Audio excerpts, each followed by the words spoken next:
All right. So Have your kids been doing Zoom school? The whole time Oh, really? since March of last year. Oh, God, that's, I guess, long enough to get used to it. Yeah, they're getting used to it, but it's I don't know. I'm disappearing now to go to the office during the worst pandemic outbreak in California because they're neurotic, and I get in there and nobody's wearing a mask. yes, my dad also just had a problem with his work. They've had an outbreak there at the studio. Because there are like offices at the studios. Someone in the office, or a few people in the office, had it, and they had no idea how, because people in there were following the rules, but apparently it's just like, I don't know, some people knew that they had symptoms, but they wanted the money, so they just kept coming into the studio, and they've brought someone else in to manage this whole process, because they need an advisor on grounds to advise how, like, well, we're going to have like partitions here and we're going to do this, that, and the other. So they've got someone new in that actually knows what they're doing this time. Like people with medical experience. Yeah. But it's a shame, because my dad was on a Zoom call and a lady was really upset because she had no idea how she got it, and she wanted to visit like her mum who's going through chemotherapy, but she's not allowed to now. So she's like, well, I followed everything. And he's like, look, I know it's not your fault. It's these other people. And it's just annoying. People need to take it seriously. Yeah. They need to. Like I mean, I think it's if people don't see anyone that they know getting sick and dying, then it can't happen to them. It's a hoax, and it's not real. It's like, I just don't know how you can think it's a hoax still. I know. The evidence is so insurmountable that it's real. There's a straw that breaks the camel's back as far as my job right now. I'm like, this might be it. Can you not just tell them that you're working remotely? There's certain things I can't do remote that we need certain equipment for. We need, we need the network for, and I just have to go in. And it looks like I'll be going in from now until December, at least the 18th. So good luck. I'm pretty pissed off about that. I'm pretty angry about that, actually. So, but it is what it is. It's a shame. This whole thing is kind of taken. I mean, a lot of our workflows have changed to the point where I think now we're considering just continuing to do things remotely, because we realize that, if people are happier, they're still getting the work done. There's room for working on other projects too. But if you have the infrastructure, and if you can VPN into the network and you can do work on the computers and you have the right machines at home, but people that don't, it's so stressful. Like I've only had to go in Mondays and Wednesdays for the past couple of months, and even that alone has just been stressful. So I can't imagine people that have to still show up to work every day. Yeah, there have been people going in the entire time, and we get the notices that this building had 1 or 2 outbreaks and it's being cleaned, and it's like a bi-weekly thing or a weekly thing now. Or getting just notices of people getting sick. We haven't had community spread, luckily, at least up until maybe last Friday, where it looks like we might have, because there's 4 people in one area that got sick, so we're thinking maybe that's community spread. If that's the case, then man, going in with these anti-maskers, I'm like, I can't even. Man, I read this joke that was like, how do you speak to a COVID denier? How? Through a Ouija board. Yeah, exactly. That's a good one. Oh dear. That's a good one. Brutal. Yep. It should be like smoking, like wearing a mask or not wearing a mask. Like if you're going to spread your fumes, you go and do it in the no mask area. And then if you want to come out, you put on a mask and then you can hang out with everybody else. That's what I'm thinking, man. I'm like equating it to smoking now. I really am. I'm like it's just such a selfish thing. I don't want to wear a mask. Well, then you're being selfish. I don't understand how the government can say you can't smoke in enclosed spaces, and that's fine, but they can't say you need to wear a mask in enclosed spaces. Oh yeah. In the United States, we are like a bunch of petulant children who don't ever want to follow authority unless it's the authority on your side. Ridiculous. It's just ridiculous. Yeah. I don't know. It's. I mean, there's mandates and everything here, citywide, statewide, and people still choose not to follow them. And you could get fined up to $500, which for some people is not a lot. For some people, it's a hell of a lot. And people still choose not to do it out of just ignorance or just wanting to be contrarian. That's it. This contrarian mentality. So I'm just like, whatever, man. I mean, I do love a lot of the people I work with and everything, and it's great. But I'm just like, I'm freaked out because it's like, well, I mean, how a solid month every day? Well, I mean, every work day. Like, what are the chances? Like, it just it just compounds every single hour I'm in there. You know, the chances are almost exponential. How do things like air conditioning serve the building? Like, does that have any effect on the spread if you've got recycled air? Oh yeah, go ahead. I was just gonna say, for we got an email about having to wait to go back in until certain filtration systems were put in place that could distribute the exact amount or the right amount of per cubic centimeter or meters. I can't recall what the measure was, but yeah, certain filtration systems have to be set in place, right? And so, like, I work at a place where that I imagine not a lot of other places around in the area have the means to swap out these AC systems. So now, knowing that that was a factor, that's another thing I think about before I go anywhere else. I'm like, I don't think that this place has the right filters in place to deal with having an occupancy of 20 people at a time or something like that, which is stressful. Yeah. But what's the situation like where you're at, Kev? We're in ancient buildings that haven't been retrofitted in since the 60s. So I mean, never retrofitted. They're the original, probably the original HVAC systems, and it's ridiculous. You know, this virus is known to spread very well in air conditioned dry areas where it can aerosolize, and it can hang suspended in the air because there's almost no moisture. So it's basically a cesspool. Yeah, a lot of older buildings have one centralized aircon system as well. So it can literally spread through the whole building. If there's like a spreader sitting right underneath the vent, that can end up literally infecting like a skyscraper full of people on some of these older ones. I think they're usually done on like level by level basis now on newer buildings to stop things like that from happening. But you're kind of screwed if you're in a really old building. Yeah, I mean, people get sick in my building just, without a pandemic. It's just it's an incubator. So we shall see if I drop off the call for a few weeks or, forever.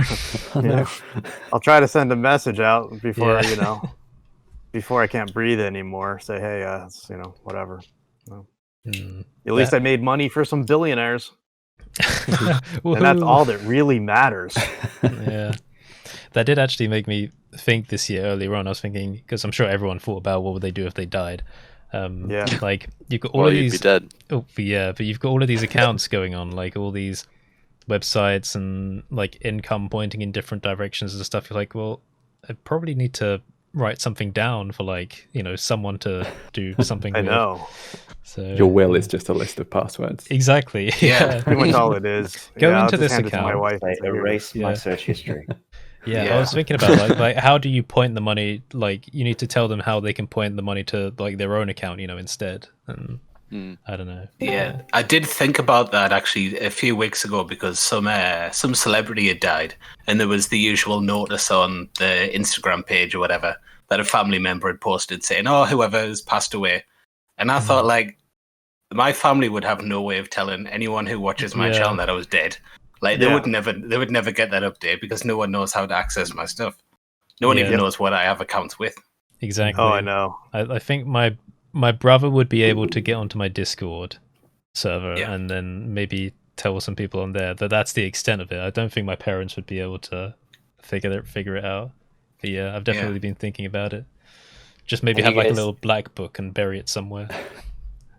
Hi, Jacob. Hey, how's it going? Hey, man. Have you guys set up your Facebook deceased settings?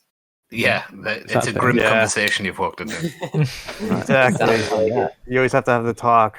How am I going to set up my Facebook? It's crazy. I know. I just How did we get into this? Corona. I was just talking about Coronavirus. coronavirus or coronavirus, and going into work every day now. Even though California's having, California and Los Angeles are having like the most raging caseload ever. You're going into work? I'll be going into work every day, probably every working day now until almost Christmas. Wow. So yeah, I'm not. Yeah. Do you can't continue to? Why can't you continue to work virtually? Because there's certain things that we can't do from home that we have to go in for, and there's a project that we have to go in for because some billionaire wants their money or something. It's just some ridiculous thing, and they can't hold off. Dang. They don't care if people get sick. Well, it's just the little people. They want their toys. They want their toys. They want their bank accounts. So wear a mask. So I gotta create. Yeah, wear a mask. So I gotta create a course. I gotta just pull out a Houdini course and be like, all right, here's an affiliate code. Go sell, make yourself some money and make me money. Yeah, we gotta represent. I like that one. Yeah, that's a cool one. Yeah, I've got so many now. Like beginning of the year, no masks. End of the year, like 20 different masks. I actually like it because you don't have to see anyone's face, which is kind of nice. Yeah, like I've got a whole bag of them. Yeah. Wow. I haven't left my house since the 7th of May, so I don't really need masks. It's all good. That's great. Yeah, no, we had, as you know, we had those bushfires in Australia last year. Yeah. And we've sort of had masks since then because of the smoke. We've just had to trade our, what were they called, the M2 masks for just the regular paper ones for transmission. But we've been extremely lucky down here. Like, our numbers are just so low. I think one of our states had a single case where that person caught it from a hotel quarantine. They were working there, went and spread it to their entire family. And then suddenly there was a cluster of maybe 14, 15 cases. And so they shut down the state for 48 hours. Okay. Yeah. And this is just on a handful of cases. And I'm shocked when I hear the numbers from like the US or the UK. I'm like, wow, what is going on? It's because you guys are mature. You guys understand that you're doing this for the greater good, and everybody gets behind it and says, okay, let's do this. And you have a handful of yahoos out there going, oh, you can't take my freedoms. But like, for the greater good, you shut it down, you lock it out, and it's done. We have our yahoos. I mean, I've got to sort of remind everyone, like, we will have anti-mask protesters and that sort of thing. They're generally shut down pretty quickly, but they tend to be very vocal. Not so much where I live here in Sydney, but down in Melbourne, where they had a massive shutdown for the past few weeks. There was a lot of trouble down there. I believe it. But you're open. I mean, you're largely open. Your economy is humming along, right? Yes. Look, Australia's in a unique situation where it's okay. How do I put this politely? I didn't want to sort of go into the whole politics of it. You've heard the phrase, when the US sneezes, the world catches a cold. Yeah. Yeah. So we have our version of, say, a conservative government in power at the moment. But even then, there are branches that disagree. And so our premier, that's like your governor of your state, she actually wants to open up the borders to international students. International students are actually a big income generator for our country. But of course, the Prime Minister and the government in power nationally, they tend to have more, shall we say, xenophobic and the kinds of kind of want to keep the immigrants out and all that sort of stuff, almost to a fault. And so they're at loggerheads right now on what borders should be open and to who. And that's a very interesting and unique position, because they're technically on the same side of politics. You know, it's almost as if you had a Republican governor saying, going right against the Republican PM or something like president or something like that. Yeah. And so, but yeah, we've had border closures from the states My wife has been working from home since about since about March. Wow. And they're only just talking about like doing a rotating roster, like people would go in for 2 days a week and work home for 3 or days a week or whatever. Sure. I'm in a unique situation being a freelancer. I mainly take care of the kids in the home, and then when work is on, I can sort of fit that around my boring schedule, which I'm pretty sure people have not tuned in to listen to.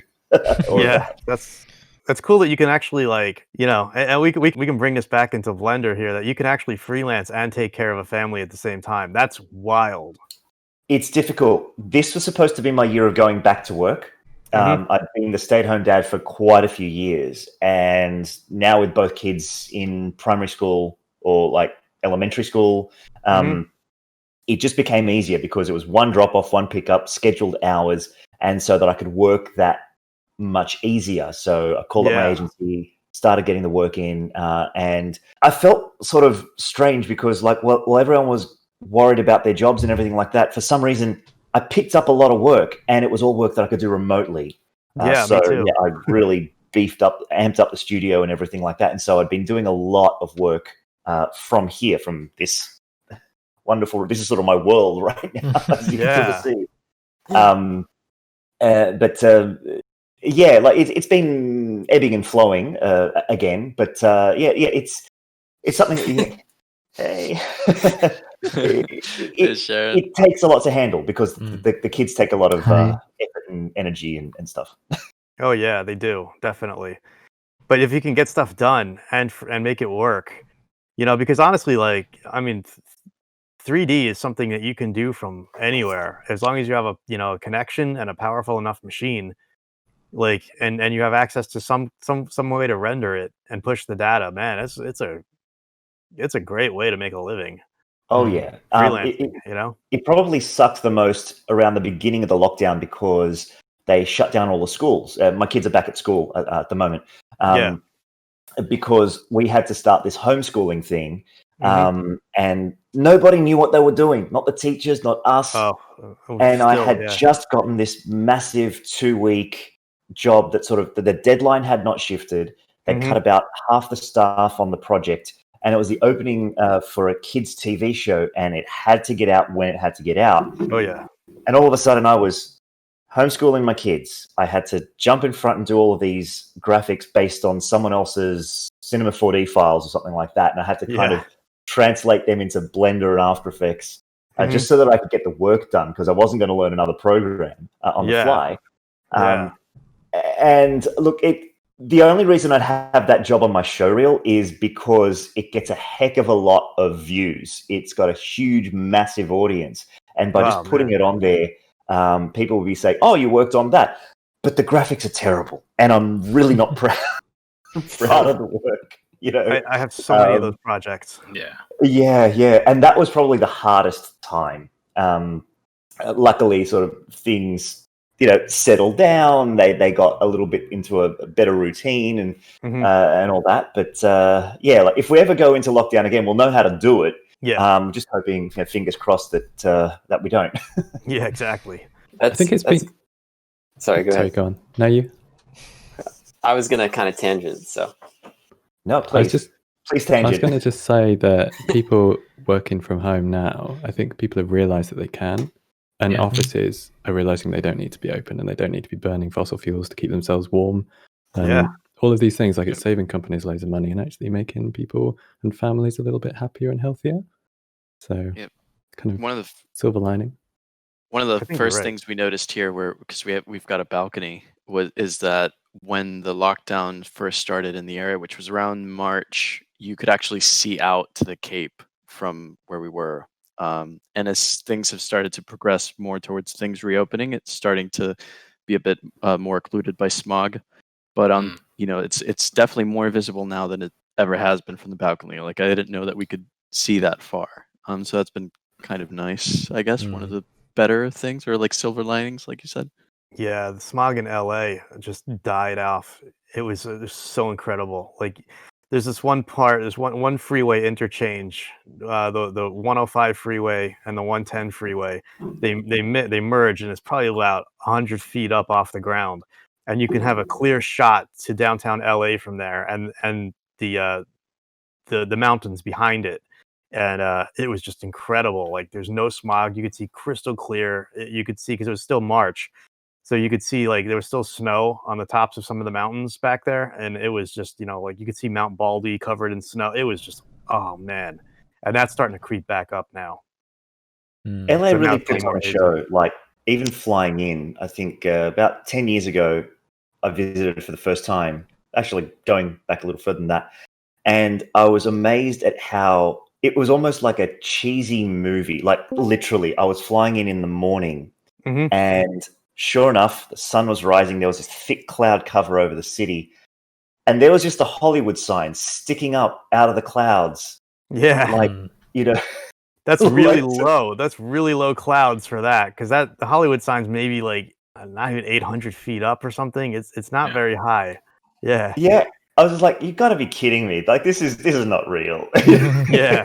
But I think, Paul, you bring up an interesting point of discussion, which is, for me, it's always been hard to balance, like, doing projects that pay the bills versus things that I'm really passionate about. And so I'd be interested to hear from you all on how strictly you try to just take any work that comes in, or are you pretty strict in, like, filtering only the stuff that goes towards the type of stuff you want to do? I've kind of bounced back and forth between taking whatever I can and maybe doing it quickly and not really sharing it much, but making the money that is to be earned, versus, like, just saying no to everything that's even remotely off course from the very specific type of stuff that I want to make. So how do you guys handle that? I'm a bit different from most people, I think, because I'm very anti-freelance work now. Because I used to do a bit of it, but I just don't enjoy it, because I guess it's maybe a bit of an immature mindset, but I hate being told what to do. I suppose it's only immature if you can't make it work in the long run. And if you can make it work, then it's just professional or entrepreneurial. I don't know, so, like, you gotta fall on one side. Yeah, I tend to avoid freelance work and just pray and hope that my stuff works out. But it creates this interesting, already kind of terrifying dynamic where you have to balance up your time investment between, well, do I want to spend time raising an audience, or do I want to spend time making things that actually make money? And whenever you do one of those things, you're always looking at the other side, thinking, oh no, well, I'm wasting time, and then you go over there and, oh no, I'm wasting time. So you have to balance the anxiety dynamic there. So yeah, absolutely. That's my lifestyle. It's really tricky to balance doing things that you're proud of and enjoy that also happen to be things that pay well.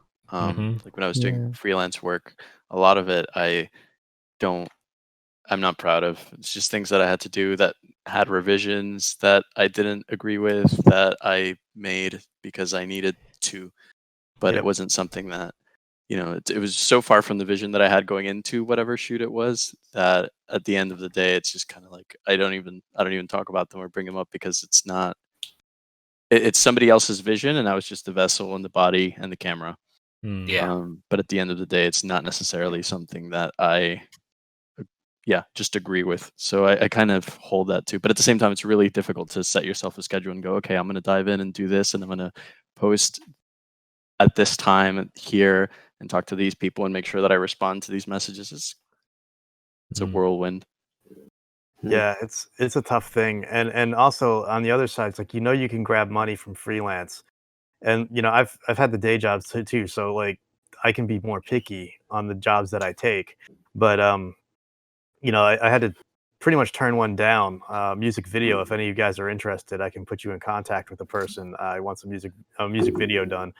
No live action, just all animated content and stuff. But the because I got super busy at work now, and, like, the cool thing is, you can take the money, and you're going to get paid, and you're going to get money, right, from freelancing. But that the upside potential of building an audience could potentially be way, way bigger, and end up being, at some point in time, much less work, because you're gonna, you hit that crossover point where you start reaping the rewards of the stuff you sow, right?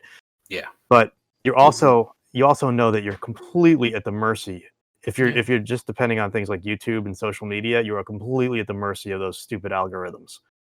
And like you could have the best video and it never gets traction, and you're like, I don't understand why. Like, this guy just burps into a microphone for an hour and it's like 3 million views. Like, how does this happen? And you're at that mercy. So yeah, you're also at the mercy of their policies as well. I mean, YouTube's just changed the policy on ads, so now they can monetize videos for people who aren't in the program. Yeah. Oh, no way. Yeah. So you can have an account with like 6 subscribers and 2 views, and they can stick ads on it now, even though their official policy is that they don't trust your videos with ads until you're a partner. But they make changes like that, so you never know what's going to happen. It's not like a concrete income. Even if you're consistently getting views, there's always the chance YouTube goes, oh, sorry, we're like they did with kids content. I know. There was people making millions a year out of making videos for kids, and then all of a sudden it's like, yep, sorry, that can't happen anymore. Yes, Stampede, like, well, that dude, man, wow, I know. And it's like, well, I've got a mortgage now. What do I do? Well, this is 3 tangents I want to go off on there. Kids videos, YouTube monetization, and all that. Just focusing on the freelance question. About a year ago, I made a very conscious decision to switch my practice, how I dealt with work. There's a couple of things you can do, and they're kind of brutal, and they sound really insensitive. But the first thing you do is you raise your rates. Mm-hmm. That gives you a gateway, because a certain rate denotes a certain level of experience. Mm-hmm. It's amazing how true this is. And very quickly, you stop getting you'll get the email still, but you stop getting those emails of, I haven't got a lot of money. Do you want to collaborate on this? I'm designing a game. Do you want to work for free? And then we'll split the rewards when we make $1 million on Steam, blah, blah. You stop getting those after a while. Yeah, I don't even take those. Yeah. Mm-hmm. Oh, yeah. After a while, you actually grow a thicker skin, and you know sort of how to say no to them. That being said, you don't have to be absolutely an absolute bastard about it. That there are ways to be polite around it, and that's the other thing. I kind of changed my attitude on how I deal with my clients, and it sort of goes back to what a friend of mine said a long time ago. Some advice from a comic creator called Archie Goodwin. He goes, he looks for these 3 specific things in anyone he hires, and in this order: they're nice, they're reliable, and then they're skilled. And so skill was 3rd on that list. It's so true. It was a very interesting way of listing those things, because basically you want your work environment to be pleasant. You want people that you're dealing with to, be fun to be around. Reliable. You want people to turn up, to be dependable, that if you give someone a job, they're going to do it. And you will often go for someone who's 90% skilled in what you need, because you can probably teach them that extra 10%, over someone who could be super awesome but a real dick to work with. Yep. Mm-hmm. Yeah.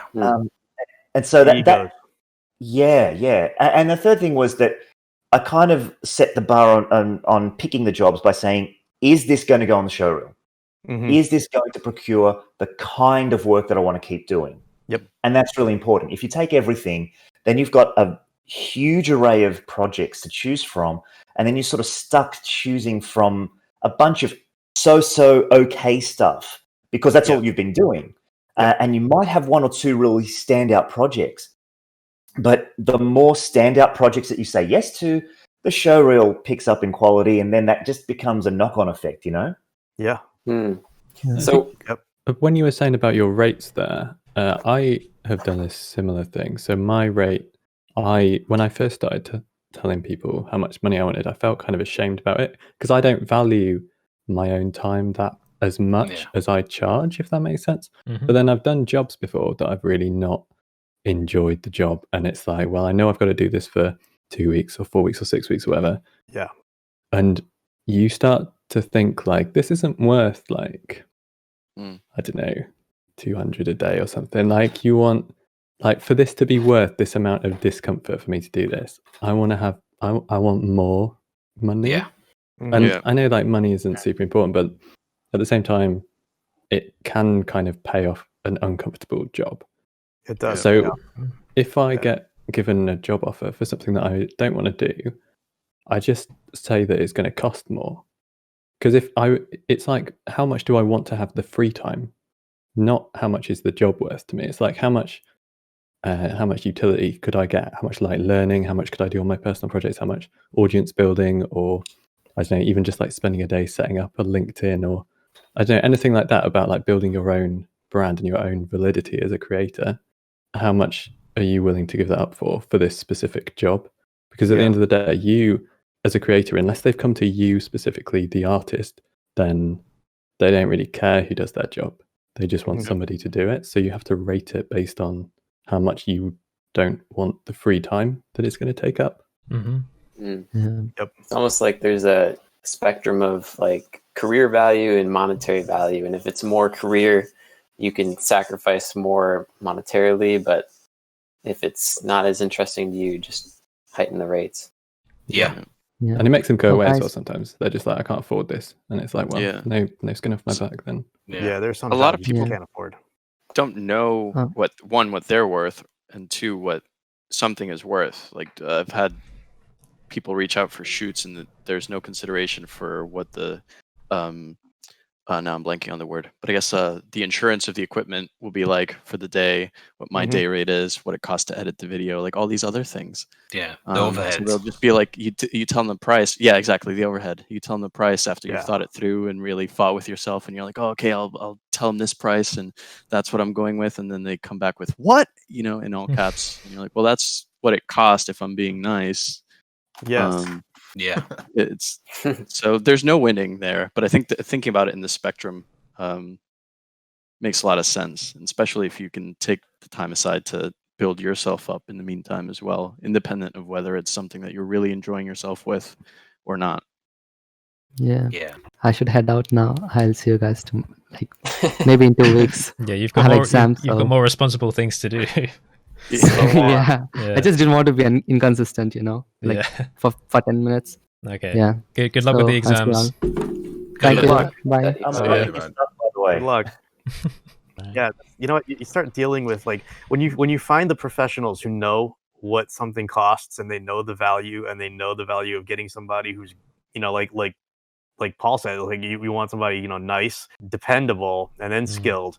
Like and if you can find those clients that they value that order, you're gold. You hang on to them. You'll sometimes take pay cuts because everybody on your team agrees with it, and it's like, and sometimes you raise the rates because they know they have more money on the project, and you get those people and it's gold. The industry is littered with people who just don't know. They don't know what this stuff is what it costs. You're right. They don't know. They go in with these project ideas and they think, because everybody has a cell phone camera now that they can just go out and shoot. And it's like, yeah, but do you understand like what your cell phone camera stuff's going to look like versus what renting an RE is going to look like? And not just having an RE. Like I've seen people shoot on cell phones that look better than like somebody who just picks up an RE Alexa, but still like a skilled person who using that camera and that whole audio setup is going to give you a much nicer show. And when it drops into an edit, it's not the camera, but when you have somebody who knows what they're doing and wants to use the equipment that they're that they're comfortable with and doesn't have to have an audio breakout box because everything's on the camera, then they can get the show, they can get the footage, take it into into an edit and produce an awesome show and do it in a timely manner. They're worth a lot of money because the money that you're going to get from that show could be so much more. One other big thing out. One other big thing to consider, at least for me, has been the relationships too, because there was one job, for example, that I took that then ended up that we built a pretty strong relationship with this composer, and it ended up leading up to more jobs in the future that weren't necessarily for the same pay as the first job, but they were enjoyable.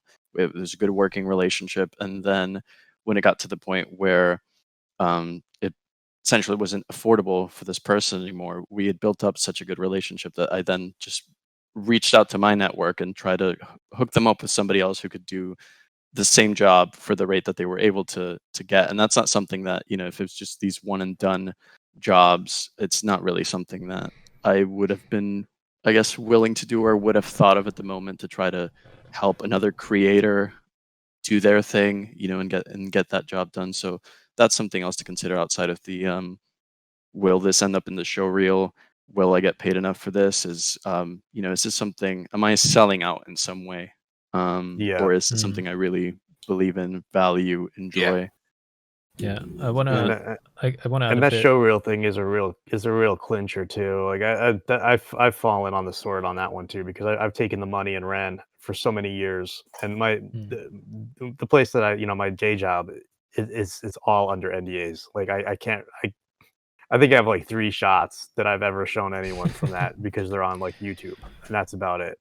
In like the last 14 years, it's just ridiculous. But the pay is solid. I have solid W-2s. I have a work history, 401k, all that stuff. But no show reel, no big show reel. Turns out Kev's working at Area 51.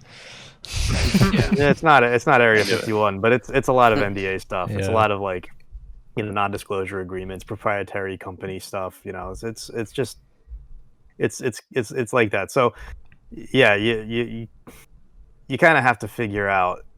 I took the job. They were saying they couldn't get any artists in there, and I was like, well, they agreed to the rate, and I'm like, all right, and I've been there forever, so it worked out monetarily. But man, show reel wise, it's and I remember being at Noman School of Visual Effects. I took one class there when I first got to LA on lighting, and the guy who owns the school, Alex, taught the class. Really awesome. And I remember speaking to one of the people there, and they're like, if you take that job, it's going to be awesome for you, like, to live in LA, but your show reel is going to be like this big.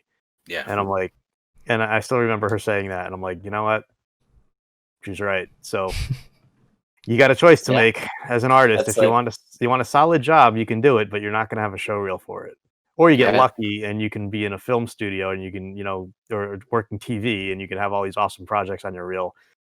After you wait a few months and this thing airs, then you're golden. But good luck. I was in the exact same position with 2D art. Like before I did this, I was a concept artist, and I took on loads of jobs that were all NDAs. And at the end of it, I had nothing to show in my portfolio at all. And getting new jobs then was like a nightmare. So I ended up keep going back to the same people over and over again. And then it's just a cycle where you have no personal work to show off. Yeah, and they were adamant that I couldn't ever put the stuff in my portfolio. I couldn't, even if I had links to their stuff or whatever. They just wanted an anonymous artist to have made all the work for them. They didn't want it attached to anybody else's brand. I don't know why that was, but I ended up in the exact same situation. Yeah, it's a tough one, right? It really was. Like I remember working on a project for about 6 months, and then at the end of it, I was like, I could have done so much other work there, what would have added to my portfolio, and I could have raised my rate so much because of that. It's like that was a misstep, but it's the mistakes you have to make. Like there's so many minefield decisions like that when you're first getting into freelancing, and you have to make some of these mistakes. That's the only way you're going to learn. Yeah, it's so true. You're so right, man. Like I remember in 2008, I went to a party. There's a visual effects studio here called Zoic. They worked on like Battlestar Galactica and a number of big shows. And I went to a party there, and it was the coolest thing ever. Like I knew some people there, and it just like walking around there was just like I just kept bumping into people I knew, and it was like a party, and they had a DJ, and they had a band show up and play. They were serving beer, and like it was a whole spread of food. Coolest thing ever, and they were accepting reels. So of course, I had a reel at the time, and I gave a reel out. Floppy? Not a floppy. No, it wasn't that long ago, man. It was on a Blu-ray or a DVD actually. Rough. It was on a DVD, and just kidding. Yeah. And no, they were actually just rolling off Battlestar Galactica at the time, so it was cool. And I remember about a month later, 2 months later, I got a call from them, and I was like so comfortable in the job that I was at happy at the time that I didn't tell them I had availability at the time, and I always look back and go, you know what, I probably should have just made that jump, because they were reaching out and they were asking, they wanted me to come work for them, and I'm like, crap. And now I look back and I'm like, well, I don't know. You live and you learn, right? I want to add a bit about all of that, the NDAs, and also what Paul said earlier about that prioritizing the elements of who you're hiring, like being nice first and so on. Because, as my dad works in the film industry and he's the leader of his business, even though he's self-employed, he contracts out lots of people. So we'll hire between 30 to 40 people for any given production. So I've heard so many stories, and I've met so many people growing up and being on set there. Some nice stories, nice people that have been consistent all the way through, but also bad stories of people that have something wrong. And so it's an interesting industry because it's a bit like, as you say, you're not allowed to talk about anything, especially on these massive budget films. Like if you do it's like sharing a government secret, In a way it is, yeah. But there's this kind of promise of an ultimate payoff where once it's over, your name's on the credits, everyone in the cinema can see it. But I think it messes with people's heads, definitely. So there's one element to that free numbered list I would add. It's do they have a consistent personality? Because there are some people that on the surface, maybe even for a year or two, would be the nicest people ever, but just being in that gives them this confidence that twists them a little bit. They think they can get away with some extra stuff, but you can't tell that just from one interview or one basic interaction. But very true. Yeah, it's definitely important for having a long-term relationship of giving and providing work and benefits for it. So I can jump in on that point. I think from the point of view of, I think I was one of those employees at one point. And one of the reasons I went freelance is because mentally I was lazy in a job under someone else. It was this mindset where it doesn't matter if I mess the job up, they're the ones paying for it, they're the ones responsible. I'm going in, putting in my 8 hours, and if there's no work, there's no work. If there's all the work, I've got to do it. When I went freelance, it was like the buck stops with me. And it was almost a personal decision to say, okay, I need this. Almost like a boot camp, I need to train to be responsible for my work. Yep. And it really changed how I approached it. The way I sort of put it to other people is it could have made me more an honest worker, I guess. Yeah. I kind of developed a work ethic from that. As much as freelance is really hard to do and sometimes it's not very rewarding, it's frustrating. I always found that how I dealt with the job reflected on the relationships that I would then form. So if something fell apart, and it's happened, it's been rarer and rarer, but they happen. It was because we weren't working, and I needed to identify that. I needed to identify it in myself. I needed to identify in how I was working with this person. But usually it's a good relationship that comes out of that, and that generally has a knock-on effect of more work. Yeah, that's a huge thing too, being able to recognize that the buck stops with you. Because I remember early days, for me, part of the excitement of going into freelance from having a day job was, oh, well, I can play with someone else's toy, and if it breaks, it's on them. But it's really not. And if you go into if you're thinking about doing this, and you go into it with that mentality, you're doing yourself a disservice, and you're doing that person a disservice, because it's not really. It should be more about, as you said, the buck stops with you, and taking it as a boot camp. It's like, well, if I said I'm going to deliver this and I'm going to figure out how to do this, then I need to do it, and I need to do it well, and I need to put in the time and the effort, because I can't. It's not an excuse that it's somebody else's toy to break or somebody else's brand to play with or to test things out. Do that on your own time with your own thing. But take the job seriously, and it will pay off and reward you, and obviously more so than just financially. I think as well, an employer who sees that someone, even if you're just a junior in a studio, if they see that you're taking ownership of the work and you're putting a bit of personal pride into it and a bit of your professional pride and pulling that together, then they're going to be more inclined to give you further opportunities and let you escalate your career as well, for their benefit. If you're doing good work and it's if you get lazy with something, and it's so easy to fall into that and just start taking a little bit more liberty, then your employer does know that your trend is kind of dipping off a little bit, and they'll see that. So I think, yeah, like definitely, even if you do intend to work for somebody else forever, like some people work really well not freelancing and just working in a studio for somebody else, and that's fine. But like, yeah, just definitely take that kind of responsibility in the work and own it as if it is your project, not theirs. Yeah, you always own it because your name is on it. Right. Like, it's never somebody else's name if you're working on that project. It's you. Even if you're doing a small part of it, that's your work. That's your reputation. So like you defend that, you guard that. That's everything. Because unfortunately, perception is everything, and perception goes before you. So people will hear about your work before they even meet you.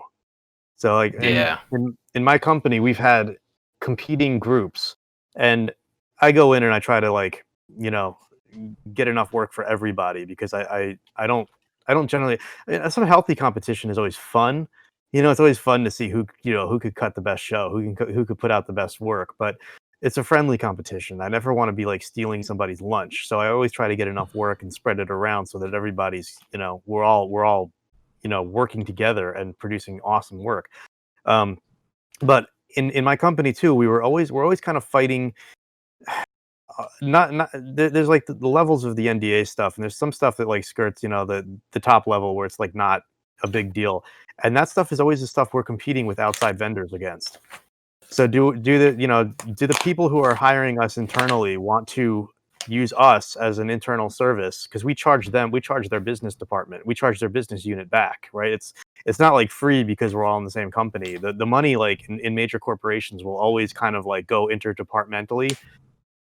Yeah. But it's all being like, there's always an economy internally. So it's never just like, oh, we'll just use them because they're free. And like, unless they set themselves up that way, but most companies don't.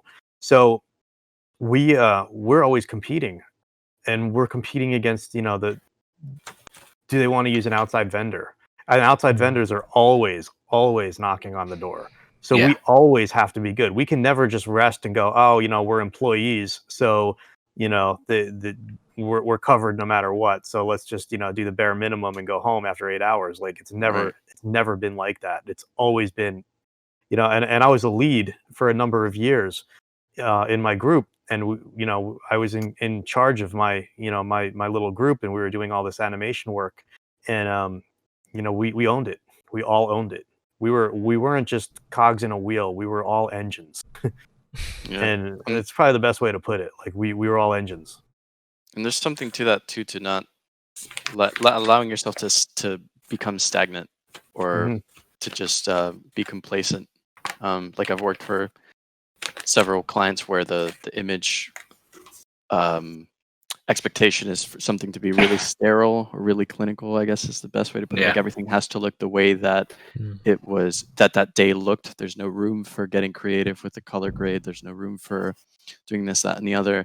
And at first I was very against that, but to try to take a pivot on it to kind of allow myself to enjoy that kind of work, I started thinking about it in terms of, well, how can I better learn to achieve that in camera? Or how can I get away with some changes in the contrast ratio of the image that would still retain that look that they're looking for, but at the same time help me feel like I'm kind of putting my own personal touch in there while also delivering what they want. And if you're able to kind of flat. if you're able to think about these, like to try to find the teachable moment in what you're working on, and independent of whether you're really excited about it or not, that's going to really carry you through. Yeah, I think it's important as well sometimes just to walk away as well. If it's too far away from what you're comfortable doing, just to walk away. Because when I first started freelancing, I took on so many jobs that I should have never took on. And then I was unhappy because I'm stuck drawing like someone's manga or something like that. And I'm like, this isn't what I do. Like, this isn't anywhere near what I do. And I'm miserable now. And even if the money's good, like, I don't want to be doing this. And I'm constantly getting feedback like, it doesn't look very manga-y. And I'm like, I know, because I don't draw manga. That's not my thing. and after a while, you have to realize, like, why am I doing this job? Why did I take this? Yeah, like, that's huge. And you're just Learning going to to the say window. no. Your screen's Tetsuo. Yeah. That's a true story as well. I did take a job for a manga studio, and I got halfway through the project, and I just passed it on to someone else. I outsourced the rest of the job because I was just miserable. Yeah, I will do that too sometimes because I'm like, you know what, it's not me. Like I've been asked to edit stuff, and I'm like, I'm not really I'm a decent editor, but I'm not like a strong editor. Like I mean, Arturo, Jacob, your stuff's like tight, and I'm like, I look at your stuff, I'm like, yeah, I got a lot to learn. I can put together shows, I can put together animations and stuff, but when it comes to editing and making that, because it's an art, it's a science, and you know your limitations, and sometimes it's fun to push those, right? Like manga, like you're like, oh, I'll push it and see how far I can go, but you reach a point where you're like, oh, man, what did I do? All right, okay, I get it. I need work here. Let me pass this off to somebody who's better, and you keep your reputation intact because you keep the project going, So you're still, you're not just like cutting it halfway through. Yeah. But you realize your own limits, and you're like, all right, I need to call somebody who knows what they're doing with this particular thing. With that particular job, I got it because I did one manga piece for someone who wanted it was like a personal commission for this guy who wanted 6 different portraits done for his family, all in different styles. Wow. And I used that manga one in my portfolio because I was naive at the time, and I thought, oh, you have to show range. You have to show you can do everything. Yeah. So I put that in my portfolio, and somehow someone saw that and thought, oh, this guy can do a whole manga book, which, I can't. Oh, I could, but I didn't want to do. Yeah, exactly. And just the amount of research that went into it as well because I went into there like, okay, I've read maybe 3 mangas in my life. So I don't know, the artistic language here. I don't know how things should be drawn to make it look like that. So I ended up having to read loads of manga and stuff as well, and make all these notes. And it was just horrible. Horrible job. Oh yeah. And manga's a rabbit hole, man, because it all ends up at that one spot where you just don't want to end up at. All manga leads to that. You're like, what is this? It's just like a gravity well of content, and it all goes to one spot. It really is, and it all ends up at It all ends up in that one spot, and you all know that spot, and I'm not mentioning it. Well, okay, you all know it. I might Furry mention pod on DeviantArt. And I'm never doing those commissions. I heard a saying somewhere, and I don't know who said it, but A/B testing. You do 2 things. You see what's more successful, and then you do that, and then you can do further A/B testing. And I heard someone say once, and I can't remember who it was. If everyone just did A/B testing all the time, everyone would end up doing porn. Yeah, it's true. It sells. It all ends up there. It's insane. Isn't that the dirty secret of Patreon? I mean, like the base that sort of began Patreon was all the non-safe for work content. Have I got that right? Yeah, kind of. There is a lot of it on there. A lot of fan stuff, fan art. Yeah, the fan art communities really carry it forward because they're the kind of things that you can't really make a living off just by itself. Like even if you're making fan stories, like fan fiction, can you really imagine yourself making an entire living on fan fiction, just writing things about other people's IPs? Depends on the but Patreon is great. The happy stories about the fan artist who got on the radar of the person who came up with the IP, and all of a sudden they're besties, and now they're writing something. I mean, I think My Little Pony, the new iteration. I have 2 girls. Okay, I know this stuff. That sort of happened. But in general, if you do that, you basically get a cease and desist order. Now, I heard a lawyer from DeviantArt give a talk on how you get around doing fan art.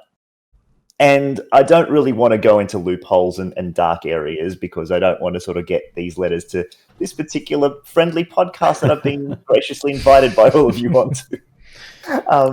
So the way he structured it was fan art is okay because it sort of denotes a love of the IP, and you want to sort of share that love, and it's almost like free advertising for, you draw Superman, more people see Superman, they like Superman. Great.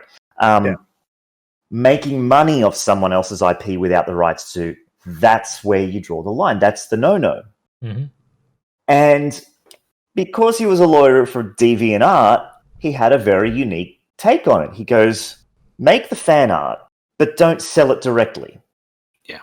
ask for donations that are indirectly attached to your fan art, so that you can say, "Hey, support my work, but I'm not going to sell you this print." And so, effectively, there's no sort of paper trail from I made this $10 because I sold this poster of Batman. Yeah. You know? Yeah. And I thought that was a sneaky, deviant loophole, but it does sort of make a lot of sense. It's sort of like saying, okay, you're helping me be an artist, but I also want to, at that time, share my love of these IPs, share my love of this stuff. Yeah. DeviantArt themselves make a lot of money from other people publishing fan art on their platform. They aren't directly selling anything. But realistically, they're making bank from other people doing it. I think that's how Patreon enables people to make money in that regard, because they're saying, okay, well, here's my Patreon for you to support me. By the way, I also make fan art, and I'm just going to put it on here for you to have a look at. But I'm not selling it, but exclusively. Exactly. Everything gets tricky when the mouse gets involved. Have you guys seen there's Alan Dean Foster, who wrote the novelization of Alien, Aliens, and Alien 3. And he's, I guess, when Disney, it was a big thing on Twitter like a few days ago, where I guess he's not getting royalty for any of the Alien stuff that he wrote, because when Disney bought Fox and he picked it up, they somehow, like, I was reading a story. It was somehow like they had acquired the rights but not the liabilities or something, so they haven't been paying him, and it's just like, wow, really? I did say something about that. It was huge, like a few days ago. It was trending. It was called like the mouse must pay or something like that, or hashtag or something like that. I was like, what is this? And I was like, ooh. And I'm familiar with Alan Dean Foster's work because I love the Alien franchise. So I was like, wow, that's crazy. It is quite a substantial amount of money. It can, definitely is. The Alien world is like huge. Just still talking about the fan art thing. I guess it annoys all of us if we're sort of doing original work and we kind of get 100, 200 views, and then someone comes out and says, "Hey, I did this really cool manga girl," and they're like 200,000 views, and all the comments are like, "Tutorial, please, love your work," and bots, and you're sort of tearing your hair out because no one wants to sort of support the indie stuff. There is a sort of a touchstone to what and I can understand why people gravitate towards that. And I've sort of been dipping my toe in the fan art thing, but really being careful about it. I decided to do these speed paints in Blender's grease pencil, as I've been sort of sharing with you guys. Oh, cool. To sort of say, okay, how can I structure this? And the way I've been experimenting with it is, okay, Patreon supporters get to vote on what I draw. I then draw it and then release the video free on YouTube. And so far it's been working. I've only done a handful of them, but I'm hoping, and I still haven't gotten those 100,000 views on any of them. But it's been fun to do, and it's been a really good exercise, especially exploring those tools in Blender as well. Last time we talked about fan art on the channel, I put out a call for fan art. And you met the call, Vishnu, looking at you. If you want to make more BlenderNest fan art, drop it in the comments below. And if you haven't subscribed and you've gotten this far and you've enjoyed the conversation and you want to hear more, hit like, hit the subscribe button, hit the notification bell, and that's it. That's all I got. Thank you, Archiro. Oh, I got to go to work. I know I said a lot in this podcast. Oh, yeah. Very I got to go now. You've graced us with your presence. Yeah, you've added Markham energy. Exactly. We love it. We now know that you guys are not the same person. You down under. inspire That's us. great. to get That's on why the he's line. not said anything. He's It's not pre-recorded. AI. Yeah. Paul, I Just don't believe you're back from of my Sydney. head just Paul, do you say you're from Sydney? yes. I don't believe it. Why? I don't believe it because you say freelance, not freelance. Oh, I have this sort of You say- Kylie Minogue accent thing going. You're an advanced dance, prance. Those words. You're not advance and dance and prance. It's I an thought that Aussie was more thing. bogan, Yeah, but you're from Sydney. So, I love bogans it. are in Melbourne. So awesome. Who's the bot? I can't tell anymore. These are things you would never learn. You would never learn if not for being on a podcast with a bunch of people from all over. This is awesome. I think Now I I've learned- know. A very very Australian thing to say, I think, is look. It's this. I've never heard that used as commonly as it is between you guys and some other podcasts that I've listened to. It's interesting. Look, that's just the way it is. All right, I gotta go. See you later. All right, bye. See you later, Marco. Oh goodness, I'm gonna have to bug out in a few minutes too, but I'll stick around just for a few more. I do have I have a little bit to say about the whole what you mentioned about like fan art gets a lot of attention, but really indie stuff doesn't really. And I've spoken about this with Ben, lovely Ben, BBBN19 that comes on here every now and again. Yeah. Because he does a fair amount of fan art stuff, and it does really well on Reddit. And he's done some of his own artworks as well, and I don't think they've done as well. But we did talk about this, like the investment in time that gets people interested in those characters has already been done. You're working on the back of it, essentially. If you're making your own content from the ground up, these people have no investment in it whatsoever. Like, that industry for your work is not there. You need to inform them about it. So True. It is quite natural, but it is annoying because it's almost like you don't need to think to make fan art. You're just copying something else, essentially. And you just get free points for it because people like it. It's like the things that do well are fan arts and memes. Just do one of those and, raise your attention. But memes or something, man. Memes I just don't understand. I mean, I do understand that. why, but oh man, That's the same thing. That whole culture came way after me. Yeah. I mean, Hollywood is the same way though. They operate on pre-sold IP, and then you get over the whole hurdle of having to introduce people to a new world when they can just, it's familiar. Like, people want to watch what they know. Oh yeah. So you end up with 5 different Spider-Man movies. Exactly. But I feel like this is a tricky conversation, but I feel like it can be damaging, right? Because then you've got all these universes that they could combine into one, mainly like the Marvel Cinematic Universe, for example. But then they don't, because you're tangled up in all these different like Sony's got this IP and this other person's got this one, and nobody can use the other one. And so it's really the people that enjoy these and that grew up with these that are missing out, because there's like some studio bureaucracy or something that's not allowing for this cross-pollination of ideas and IPs, really. Yep. And then they can come in and retcon the whole thing, and then the fans blow up, and then there's a flame war, and it's just ridiculous. But it's true. You get how many Spider-Man origin story movies do we have to see? Like, and they will. Like, I met a producer once. He was the one that convinced me to my wife and I to go to LA.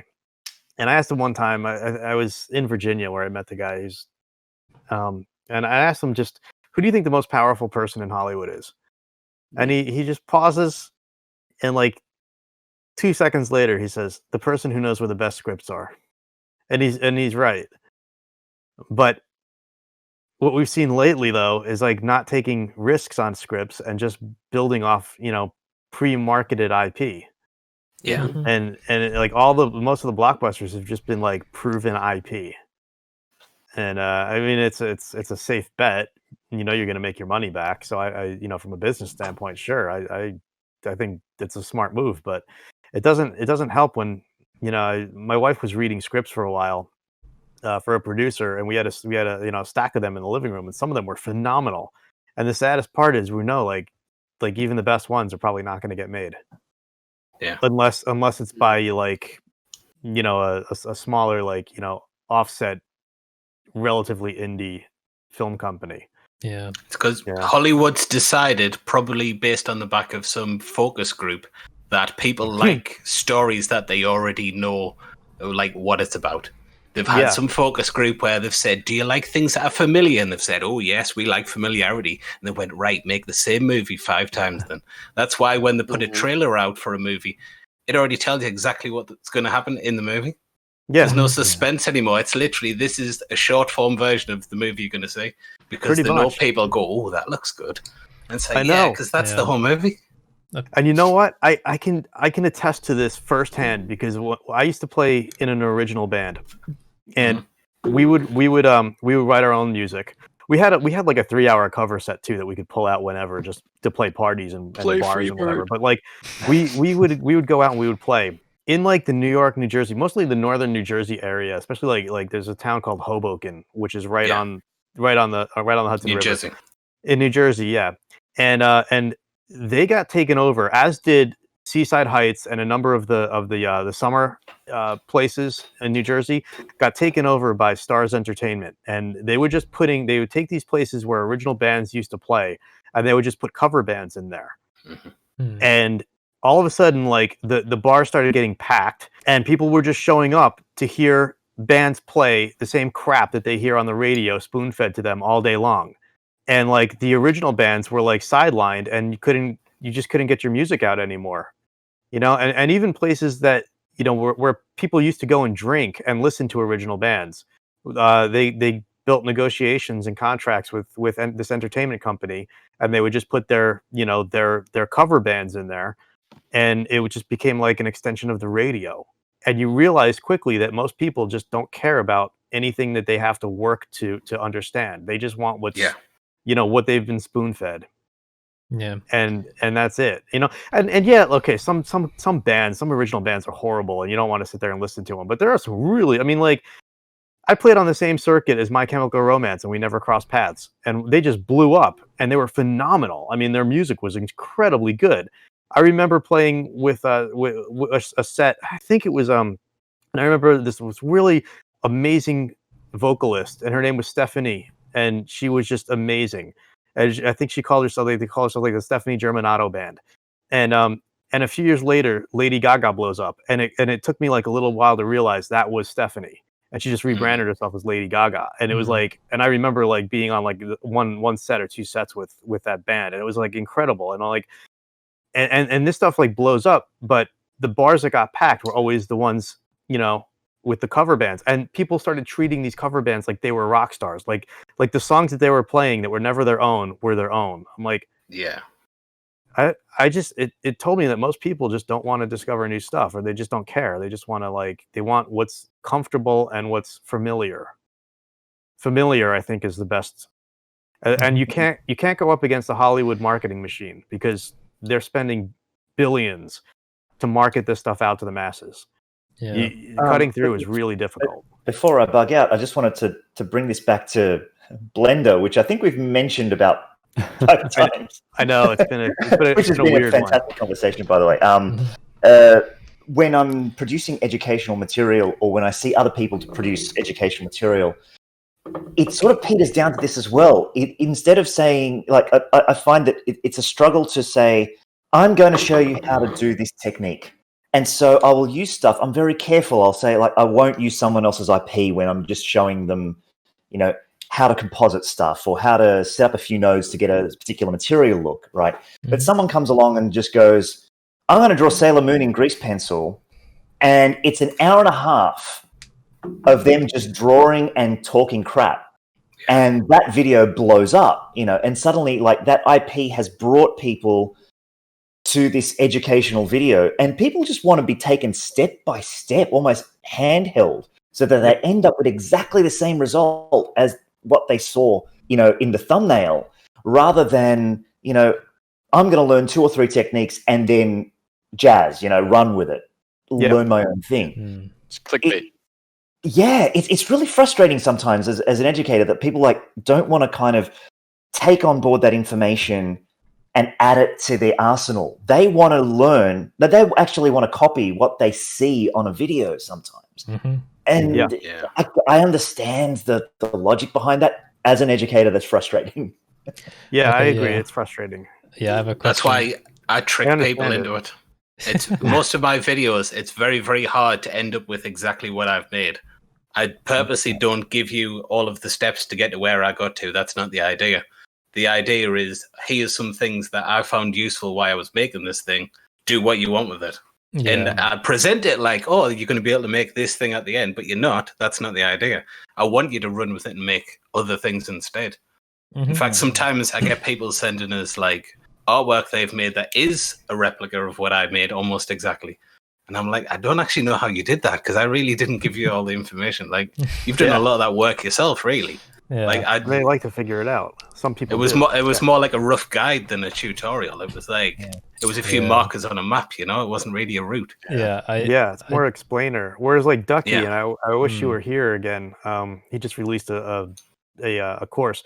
But his stuff, like he does go, kind of step by step, and people do, you see people, having the same result or slightly less, sometimes slightly more than what he put out.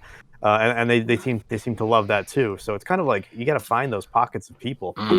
You find quite a lot of time with the fan art stuff. People are searching like how to draw Sailor Moon or how to draw Ash from Pokemon or whatever, and it's like they're not. I don't want to say they're not artists, but then they just want to make an image they can show their friends and kind of get the pat on the back that they drew it. Yes, and it's not really about being a creative. And I don't have a problem with people doing fan art, and like Ben's work is incredible. If you've seen it, his the stuff he's been doing is amazing, and the IP is really, really strong, but his skill set is turning it into 3D. And I think a lot of people shy away from doing fan art because they don't think it helps with anything. Like I've definitely always shied away from it, but if I was going for a 3D job, then, and I was specifically doing 3D modeling, then I would want to be able to show that I can take somebody's IP and I can turn it into 3D. And it's not about my design, and it's not about, because like you get a drawing and then you work on it and it kind of ends up being something slightly different because you maybe weren't so comfortable with the tools or whatever. You did something and you were like, that's fine, this is a new idea. And then, but if you've got somebody else's IP, you have to match that, and that is a skill in itself. Notice with Ben as well, he's actually used the IPs as a pivot point, because for, I don't know if you've seen like the kind of the nanotech type effects and some of the other things as well. Really cool. But they've a whole series of these things have become experiments for his layered EV displacement system as well. So it's not like he's just taking them and doing them just because. He's using the as a learning point that he can pivot around and try new things and add to his overall skill set, which is a really interesting and really effective way of doing it, I think. So, in the context of watching Aaron's videos on vector displacement, at the beginning, I took so many notes. But in the beginning, at one point you say, I'm going to teach you how to move, rotate, and scale. And I was like, yes, that's exactly the thing that it's like 2 minutes in, I think. I was like, that's exactly what I came here for. That's what I want contextually to be able to understand how to do this. And then I can deviate and try to do something else. But at the same time, while watching that video, I'm like, okay, I'm not going to do exactly what Aaron does. I'll do something different from what they're working on. And then I screw it up and it totally doesn't look different. And then I can just pivot back to, I was like, okay, I'll just delete all these random things I did and just keep following the tutorial, giving the people the room to play. Videos are phenomenal. Yeah, you did a good job on those. Thanks so much. But giving people the room to kind of like play and tweak and make their own variation of it is, I think, really strong educational tool, because you're not necessarily, kind of to Rob's point, you're not going like, I'm going to teach you how to make this thing that I step by step. But leaving some room for experimentation. But within like a rigid structure of, okay, but at the end, this is what you're going to learn. You're going to learn how to move, rotate, scale. You're going to learn how to displace, how to create overhanging geometry, this, that, and the other. That's the phenomenal way to go about it, I think. I can. He made a stout. He made an ale, and I made a stout. So this one video on beer was great. That beer video. You made a hobbit hole, and I ended up with Mordor. But it's cool because you learn, right? It's awesome. I can attest to what Rob was saying, actually, just to add, because I've just done a video. It was a very simple one about surface imperfections. The reason I did it was because I've been doing the modular metals pack, and a bit like Rob I was just watched saying, that. It's really good. Just like you were saying, like, I've been doing this. Here's a little thing that I just had fun with. Do what you want with it, but intentionally, I didn't do it from scratch. Because like it's got a nice lighting setup. There's an HDRI there. I didn't tell anyone like how to do that because I don't want them just to do it, like copy it from the ground up. Also, I said that I wasn't going to use Node Wrangler, and I got some messages from people afterwards saying like, "Oh, why didn't you use Node Wrangler?" Like, "Oh, this is so like weird." Why not? I said, "Well, in my mind, I'm not telling you what to do. I'm telling you why." So like I was showing, okay, use an emission for this, and just tapping on individual points. Use a color ramp for this, use a math node for this, use a mix RGB for this. Very simple, just lightly scratching the surface and saying, okay, that's what you can do. Take it. Like, not just doing one thing and having you copy it exactly and get the exact same result. Here's just a little dose of information, take it away. And in my case, that also doubles up as like a preemptive advertisement for the product as well. So yeah, which was great. Yeah, we'll see. Yeah, I had done early on. I did some metal. I did a patina with rusted iron and things, and a gold foil. Somebody had asked me to do that, so I did a video on that. And I remember doing it. It's so much fun, like trying to nail the look of these different materials. Yeah, I've actually been watching. Really cool. I've got one of yours in a tab. I think it's. Oh, sweet. Oh, I need to find which one it is, but it's the one where you've got like the kind of, is it the Greek type metal or the trophy type thing? Yeah. I quickly modeled like a Grecian urn or something, and I was like, I needed something to put that patina on, and I really like getting that like that grit and the getting the whole like oxidation and stuff. It was really cool. It's funny whenever I watch your videos now because I'm just sitting there thinking, oh, it's Kev. Like it's Kev actually like in tutorial mode, like being all educational. Yeah, I need to put out more videos. I do. I have to find time. I really do. But it's fun too because I watch you guys and I'm like, it's true. Like listening to your voices and I'm like, but I know these guys. But like I talk to these guys like once a week, and now he's teaching me something. Like Aaron was teaching. You're teaching me the vector displacement, and I'm like, yeah, I kind of knew that, but no, I didn't know that. I totally had that wrong. Wow, awesome. And then I'm just like thinking, but I'm going to talk to him on BlenderNest. It's just so bizarre.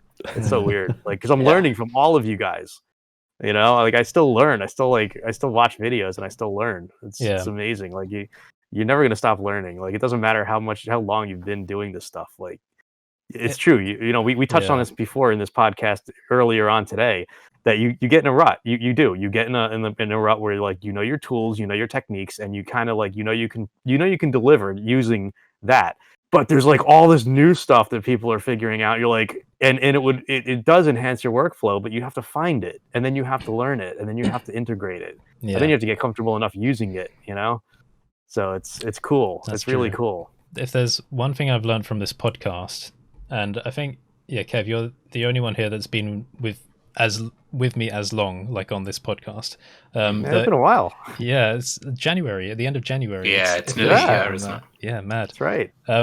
If there's one thing I've learned, it's very, you can't tell how smart someone is or like how much they know or their life experience, even just from talking to them from hours on end. Like, because as we said, when I go and like watch videos from you guys and stuff, like it always adds like another piece of the puzzle to my perception of your personality. Like we can talk for hours about subjects and get really in deep, but when you actually see someone in their mode, it's like, okay, that's a new perspective on them, and I didn't know that they knew this, that, and the other, and all stuff like that. But sometimes when we do have discussions, we touch on things as well. Like when we've talked about history, Kev, and it really like it opens up another window, and suddenly I can see, oh wait, Kev knows about this. That means that he must have explored this, that, and the other, and you kind of. And it's like even after a year of talking to you, still finding more things. So it just goes to show dynamic. Goes to show how almost inadequate just face-to-face conversation is sometimes. If you really want to get like an impression of someone, you really need to see them in different states, talk to them, see them in their own environment, and all of that. So that's something I've learned this year. Yeah, you need to see them stressed out too. That's a thing. Search history. Search history. You need to see their search history. I just caught that. So genius. Fantastic. I'd say one thing that does tell you whether or not you are friends with somebody or whether or not you can hang out with somebody, go on like a week-long cycle tour and just camp. And just being on a bike every day and doing like hundreds of miles and sleeping on the floor and like getting your water out of rivers just shows you whether or not you can really cope with someone. Exactly. Earlier in this chat, I was thinking, I was going to bring it up. I was, how nice would it be if post-COVID we could just do some trip somewhere central and just all hang out, just massive group hug. But but that's really true. Like spending that sort of, I guess, intimate's a good way to put it. Time with somebody beyond just the face that everybody puts on for other people. It's a really good way of getting to know them. Yeah. Hopefully the conferences will be on next year, so we might have a chance to. I plan on doing. Originally this year, I planned on doing both, and then obviously neither of those things happened. So fingers crossed. I'm hoping both of them will be on next year, but I don't know the way things are looking still. I think it's going to be a long time. A lot of people are expecting this just to go away now with the vaccine. No. I can't see that happening. Not by summer. Not by summer. Like, apparently, I was reading a thing earlier on that I think it was the Wall Street Journal or the New York Times had to change the scale on their COVID map because everywhere was now just red. What was like a worst case scenario, like the red states or whatever, is now everywhere was red. And I'm like, okay, we need to add darker shades of red now because this map is just meaningless. I know. So I can't see that being solved by. I think the LA Blender conference was end of June. Yeah. I can't see that being solved by next June necessarily, but we'll see. Hopefully there'll be less travel restrictions at least. Yeah. I hope we start getting massive herd immunity, and this just starts, those red just start fading out. But I'm like you, man. I don't know. And then there's like different strains, so they have to know that is this vaccine effective against? They're finding different strains now. Yeah, is it effective against all these? Yeah, mink COVID. Yeah, exactly. I hope this teaches us to be more coordinated globally, because like the virus only spreads because people spread it. If you can see it coming, and if it's starting to spread, like if the whole world can just agree, okay, global shutdown, 2 weeks, right? Just the amount of impact that would have if everyone just at the same time just said no, just lights off, go. That would help so much, but we just don't. We're not really capable of that. We're not. Sadly, we would have to have, everybody would have to have money. They'd have to have food. The essentials you'd still need essential workers out there. So we'd have to pay them more for the risk. You're right. I think it would do tremendous good, but implementing it, wow. Getting everybody to agree is the thing. Implementing it, we could implement it, but getting everyone to agree to do it, man. I think we're capable. It's just a matter of will and infrastructure.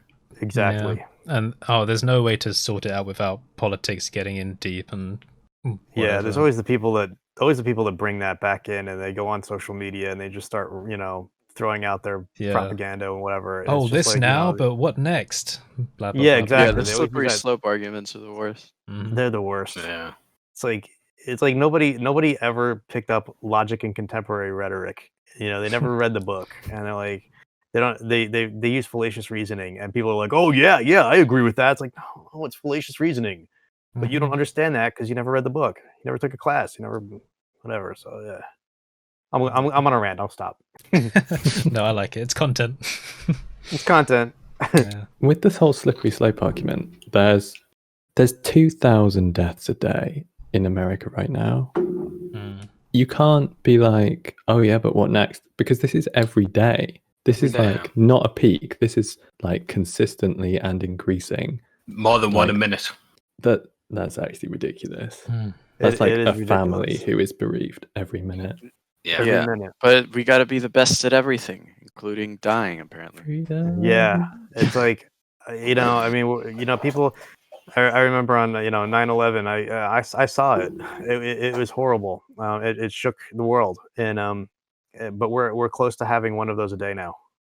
Yeah, and people will still pay. They'll still pay more attention to 9/11 than they will the fact that this is happening every day. But it's like, because it's every day, isn't it? It's like maybe it is fatigue. I can't remember what the proper name for it is. Fatigue when you get tired of bad news, specifically. Yeah. I guess so. Yeah, like school shootings. Yeah, that too. I think we just had one in a mall recently. Eesh. In Michigan or something. That is something right by me. Oh damn! Where was it? Yeah, it was like 5 minutes from here. Oh no way! No one died though. In Wisconsin. Yeah. Wow. I was close, just across the lake. I have felt something weird about this COVID situation. By the way, when it started, I was seeing more stories, more tragic stories on like the human level of like family members dying. Oh, this guy couldn't see his nan, so he's gone to like a window to look in, and there was loads of that at the beginning. Yep. When it was still relatively new, and I haven't seen any of these stories, like these actual human stories now. I mean, there must be thousands of them, but they're not and being fundraisers as well. Yeah. Like, I remember I took part in a fundraiser. It was like a charity run thing. It was like running in teams, or it was like a relay, but everybody was obviously social distancing. So like me and the rest of the team, we were like all over the country. So we were just like each in quarantine, and we would do our like mile of the relay. But it was to raise money to buy tablets for people in hospital so they could still speak to people who had COVID. Because obviously you can't go in and see your relatives. But I've not heard about any like community fundraisers kind of like that since. Yeah. I think it all gets kind of submerged in the politicized news of what's going on and who's right and whether or not masks I suppose make it passed a threshold where there's too much to talk about. So they just don't talk about anything. But I want to know some of those stories. Like I was really go ahead. I think that's what's happened. I think it's got to the point now where if you run a story saying somebody died and it was a really tragic story, everyone's going to turn around and go, yeah, like there's like 2,000 of them a day in America. Like, what's your point, you know? Yes. Like, the scale has got so big now that it seems almost strange to focus on one individual terrible story. Yeah. Which is ridiculous to say, but I think that's the point where we're at. It's like if you ran a story during the Blitz about someone having the house bombed. It's like, everyone's had the house bombed. Like, that's not really news anymore. Like, that's happened everywhere.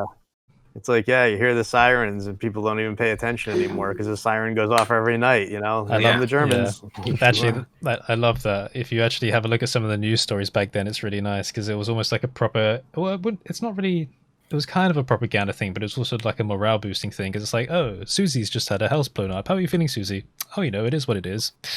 Carry on. Drinking tea, keep calm, carry on. There's some great pictures like that of like butcher shops and stuff where they've had the front blown out and there's a guy like delivering bacon through the hole in the wall or whatever. Like nothing's happened and just like getting on with it. Like I said, it's all just propaganda, but it's incredible. It's incredible how powerful it is.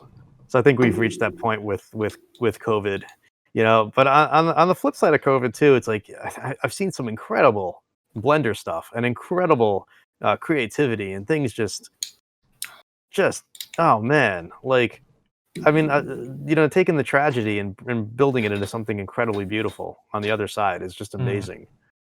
This community has grown so big under COVID. I've got a question for you guys. If you, since the start of lockdown, what thing has the lockdown afforded you that has been a benefit to your life? Like what would you have otherwise not had that has been a positive? When I can work at home, learning a heck of a lot more Houdini stuff that's like outside the realm of what I would normally use it for at work and being able to do like mushrooms and stuff. Yeah. Blender, this podcast, exercise. Maybe. Yeah, I don't think my channel would be anywhere near as big because my channel started taking off in February of this year. And even though I was already freelancing, I decided to put a lot more time into it because I was just stuck in the same office anyway. Like, why not?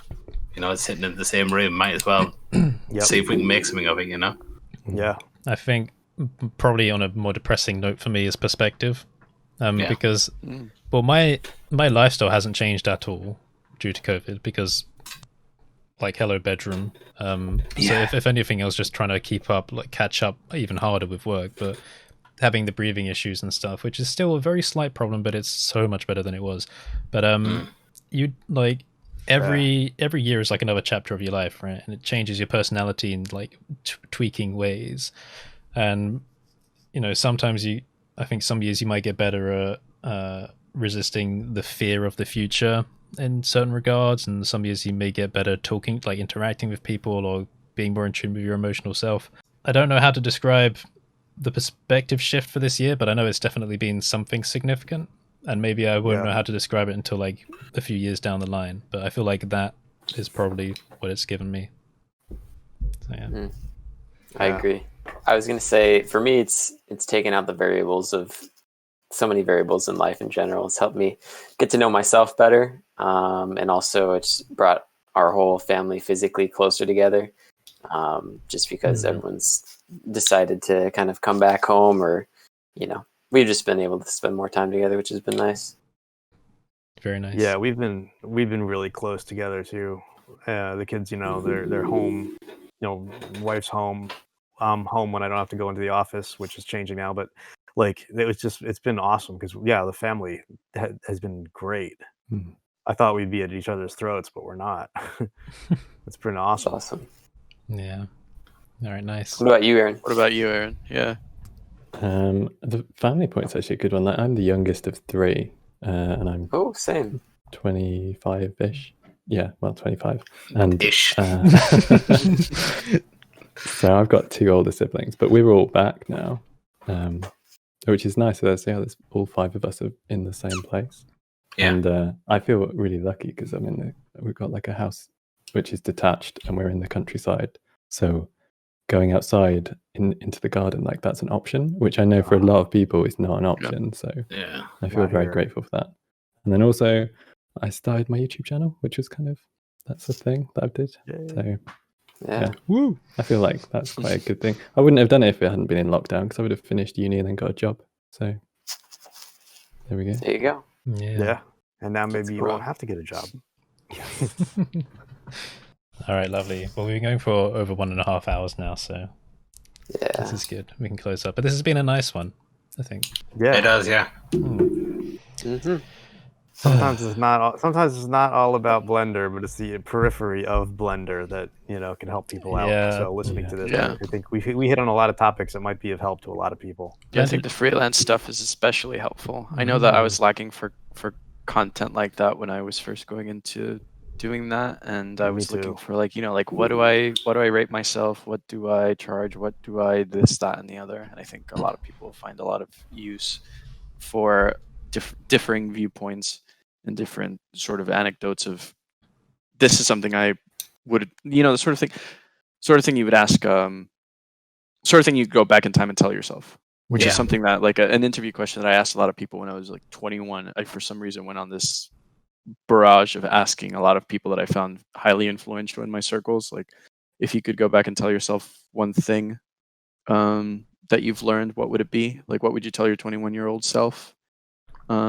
And Buy there's Amazon nuggets stock. here and there. Yeah, buy Amazon stock. Buy Bitcoin. Take the blue pill. Yeah, Yeah. take the blue pill. I like that we do touch on pretty much every subject in this, because I mean, we've got a whole wide age range of people that listen, I think. And Blender is almost a lifestyle choice as much as a piece of software. And I think it's nice to be able to try and help people just expand their minds a bit, or open their minds to more ideas or more subjects. So, because we're such a varied community, and each of us as creators as well is interested in so many different things, and we've all got unique personalities. It's like the complete antithesis of the absolute proprietary community. So it's really nice. I think it's quite nice as well, because it gives people, like when you watch somebody's YouTube channel, and it's like, that is what you know of them, that is everything that you know about them, and this kind of gives people a bit more of like a conversational side. Yeah, I think so. It's nice. Like, I feel like I've got to know you guys so much more than I did from just watching your tutorials. So far, this is the only place you get to see this.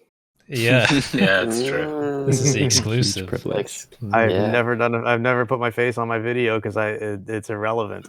I don't think it adds anything. I mean, I will at some point, but so far it's just that's It's worth doing eventually. I forgot that Tom didn't used to have his face on videos as well. Like, I was watching an old one of his, and he had like his face reveal video. I was like, oh yeah, I forgot that he never actually used to be on camera. There's a long time where I wasn't on camera. Yeah. Just because my camera sucked at the time, so I was like, there's no point. Yeah. Like, as I said about the discussion ones, if you ever want to feel lazy, your face is B-roll. You don't need to get clips. Just talk. Yeah, I've got some discussion videos planned, just like talking head stuff. Nice. And that's part of the motivation. I'm just thinking, like, that's a very easy video to make. Yeah. I don't even have to launch Blender. You'll get imposter syndrome afterwards, like, because when you're about to publish a video on YouTube, you have this feeling of like the amount of time you invested, and that feeling that you've forgotten something, and like you're always double checking over, like, if you've got a checklist. I have a checklist, and you're always thinking, no, I've definitely and I'm just sitting there going over it like 10 times because something doesn't feel right, and it's just because it took like a tenth of the amount of time to put together. So exactly. Yeah. Maybe I'll do that because I do need some content, and I don't have time to put together a whole video, and it would be easier. Yeah, I liked your burnout video. Oh, thanks. Yeah, that was really good. I enjoyed that one.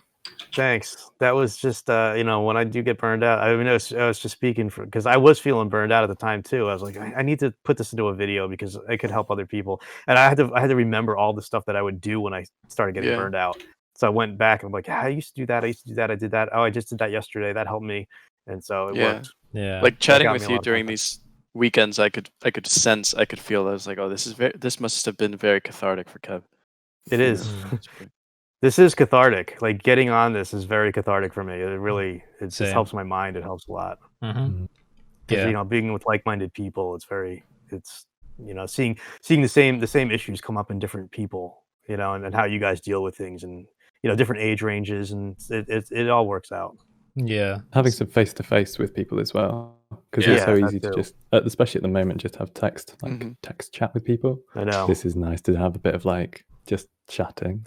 Yeah, exactly. It's like a form of therapy, I suppose, and maybe even meditation, I guess, because you sit almost just relaying your mind and bringing stuff in.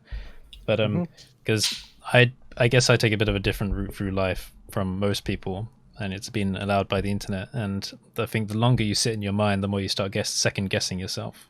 Like you have a feeling for what you think or what you believe in and what you want to achieve, and that you think it's possible, and you have your virtues and your convictions, and I know that I don't want to work for someone else, and I think that it's possible to make this successful. But you always second guess yourself, because when you look at everyone else around you doing something different, and you're building up your world. I spent so much time staring at my website this week, and I'm just like is it possible for this to continue? But then when you speak to other people, you really start extrapolating it out of your mind and laying it all out and thinking, okay, yeah, and it puts it into perspective, especially now we're talking about COVID as well again. It flicks away all those little demons that are creeping back in. These temporary demons where you think, okay, well, 5, 10, 20 years down the line, is this moment that I'm sitting here thinking about and worrying about the possibility of achieving your dreams, is it really going to matter? No. Take a step back, get some perspective, and that's where I find value in this.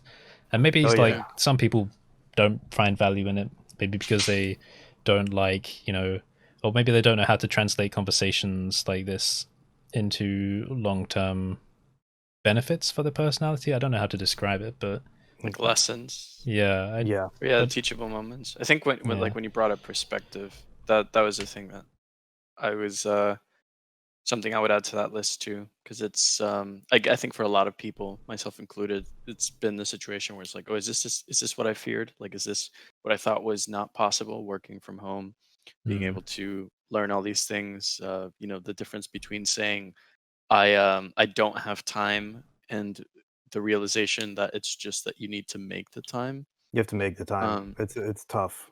And so, that perspective, I think a lot of people hopefully will walk away from this with the understanding that it's possible. It just requires a lot of inner work. Yeah. And sometimes much less sleep than you're accustomed to getting. Yeah. Oh, man. Yes. And first caffeine. 5 days of November. Yeah. I jumped in and I'm like, I started combining days. I'm like, oh, I can take growth and fungus and forest and put them in the same video. I'm like, all right, I'm doing that. Yeah. Or I can put I don't know what else I did. Fluffy. I think I did something and I combined it I combined 2 or 3 things on that too. I was like, that's the only way I can do this. I have 25 days to do. Yeah. All right, nice. Behind. I'm gonna need to close this off because I'm gonna go have a shower. He's got a shower. Yeah. And I want to watch. I want to watch. Got a shower. I've got TV. I'm a Celebrities on, so I'm gonna go and watch it. Perfect. Yeah. I've drank a lot of beer. I need to take a piss, so I'm gonna go now. All right. I gotta say before we go, you guys need to. If you haven't watched The Queen's Gambit on Netflix yet, I just watch The Queen's Gambit. Yeah. Okay, that's okay. And okay, with that, bye. Bye-bye.